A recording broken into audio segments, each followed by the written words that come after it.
सभी दर्शकों को बाबा बड़गरनाथ की राम राम। दर्शकों, क्या आप जानते हैं कि आपका जो भाग्य है वह माँ के पेट में ही तय हो जाता है। ऐसा हम नहीं, महान अर्थशास्त्री चाणक्य ने बताया है और निस्संदेह यह बात भी सत्य है, क्योंकि आपको याद होगी महाभारत की कहानी, जब अर्जुन द्वारा बताए गए चक्रव्यूह की बातों को अभिमन्यु ने अपने माँ के पेट में रहते हुए सुन लिया था। तो ये बिल्कुल सत्य बात है। तो आज हम यही बात बताएंगे कि माँ के पेट में रहते हुए किसी भी व्यक्ति का कैसे भाग्य तय हो जाता है। तो वीडियो में बने रहें शुरू से अंत तक, और यदि आप हमारे चैनल पर पहली बार आए हैं तो हमारे चैनल को सब्सक्राइब जरूर करें, ताकि इसी तरह की वीडियो समय समय पर आपको मिलते रहें। दर्शकों, महान अर्थशास्त्री, राजनीतिज्ञ और समाजशास्त्री आचार्य चाणक्य ने अनमोल खजाने के रूप में चाणक्य नीति जैसी किताबें दी है, जिसमें राजकाज से लेकर जीवन के हर पहलू से जुड़ी सैकड़ों नीतियों के बारे में विस्तार से बताया गया है। आचार्य चाणक्य ने नीतिशास्त्र में कई ऐसी बातें बताई हैं जिनका पालन करके व्यक्ति हर क्षेत्र में खूब सफलता पा सकता है, समाज में मान सम्मान और प्रतिष्ठा भी पा सकता है। चाणक्य ने अपने नीतिशास्त्र में कई ऐसी बातें कही हैं जिन्हें लोग मानना पसंद नहीं करते, लेकिन उनके द्वारा कही गई बातें आज भी किसी न किसी तरीके से मनुष्य के जीवन से जुड़ी हुई हैं और बेहद ही प्रासंगिक हैं।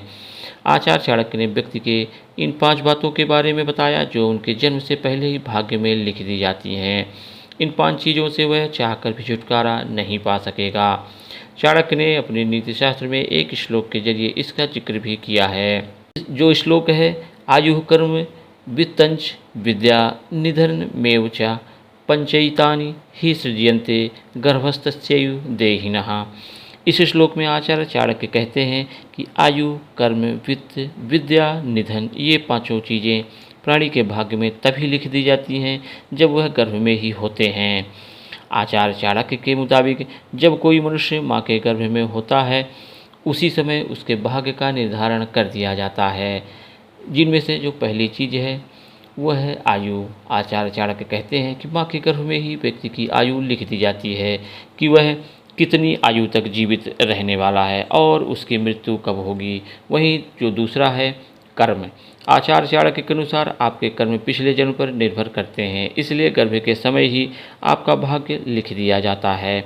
ऐसे में हर व्यक्ति को अपने कर्मों के मुताबिक सुख और दुख भोगना पड़ता है। वहीं जो तीसरी चीज़ है वह है आर्थिक स्थिति। चाणक्य शास्त्र में बताया गया है कि माँ के गर्भ में आयु, कर्म ही नहीं बल्कि आर्थिक स्थिति भी पहले से ही लिख दी जाती है। किसी भी व्यक्ति को भाग्य से ज़्यादा धन की प्राप्ति कभी नहीं हो सकती, वो चाहे जितनी भी मेहनत कर ले। इसलिए व्यक्ति के पास जितना धन है उसी से संतुष्ट रहना चाहिए और अच्छे कर्म करना चाहिए। वहीं जो चौथी चीज़ है वह है शिक्षा। चाणक्य नीति शास्त्र के अनुसार कोई भी व्यक्ति कितनी विद्या प्राप्त करेगा यानी पढ़ेगा, इस बारे में भी पहले से ही भाग्य में लिख दिया जाता है। अगर आप अपने भाग्य से आगे शिक्षा ग्रहण करने की चाह रहे हैं तो वह किसी न किसी तरह से आपको नहीं मिल पाएगी। कोई न कोई रुकावट या बाधा आ जाएगी और वास्तव में आप वहाँ तक नहीं पहुँच पाएंगे। वही जो 5वीं चीज़ है दर्शकों, वह है मृत्यु। आचार्य चाणक्य के मुताबिक किसी भी व्यक्ति की मौत कब और किस उम्र में होगी, इसके बारे में भी जन्म से पहले ही माँ के गर्भ में ही लिख दिया जाता है। इसलिए चाह करके भी आप इससे अधिक जीवन नहीं जी सकते हैं, अर्थात आप इसको बदल भी नहीं सकते हैं। ऐसे में आचार्य चाणक्य कहते हैं कि व्यक्ति को हमेशा अच्छे कर्म करते रहना चाहिए, क्योंकि बुरे कर्मों का फल अगले जन्म में भी जरूर मिलता है और आपकी मौत किस समय हो जाए इसके बारे में भी आपको बिल्कुल भी नहीं मालूम होता। तो दर्शकों, आज का वीडियो आपको कैसा लगा कमेंट बॉक्स में कमेंट करके जरूर बताएं। मिलते हैं इसी तरह का वीडियो लेकर अगले दिनांक पर। तब तक के लिए एक बार पुनः सभी दर्शकों को बाबा बड़गरनाथ की राम राम।